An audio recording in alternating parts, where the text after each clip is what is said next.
ابو داؤد کی حدیث ہے، حضرت ابو امامہ رضی اللہ تعالیٰ عنہ کے بارے میں ہے، فرماتے ہیں حضرت ابو امامہ کہ میں مسجد میں بیٹھا رہتا، ذکر کرتا، پریشان تھا کیونکہ میرے پر قرض آ گئے تھے۔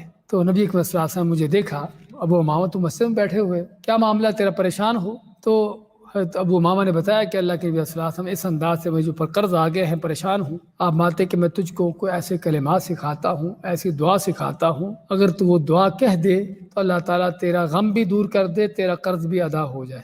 تو حضرت ابو امامہ فرماتے کہ اللہ کے نبی صلی اللہ علیہ وسلم بتائیے وہ کلمات کیا ہیں؟